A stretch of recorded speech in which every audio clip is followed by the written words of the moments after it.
ona bo'lish qiyin. Kimnidir bolasi bo'lish oson, lekin ona bo'lish qiyin. Kimgadir aka uka, opa singil, umr yo'ldosh bo'lish oson, lekin ona bo'lish qiyin. Nega tug'ilgan kun degan kun bor-u, tuqqan kun degan kun yo'q? Nega tug'ilganlarga uzoq umr tilashadi-yu, tuqqanlar duo ham qilinmaydi? Nega tug'ilganlar uchun qozonda osh damlanadi-yu, tuqqanlar xizmat qiladi? Haqiqat bu emas. Biz tug'ilganimizni bilamiz, lekin qanday tug'ilganimizni bilmaymiz. Biz katta bo'lganimizni bilamiz, lekin qanday katta bo'lganimizni bilmaymiz. Buni onalar biladi.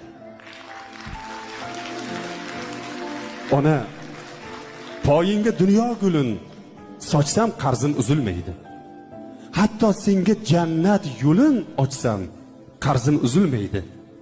Yegan har luqma nonimda ona sening haqqing bor. Non ko'tarib har kun yoningga shoshsam qarzim uzilmaydi. Senga xizmat qilmoq uchun 1000 yil umr so'rasam ham, xizmat qilib agar 1000 dan oshsam qarzim uzilmaydi.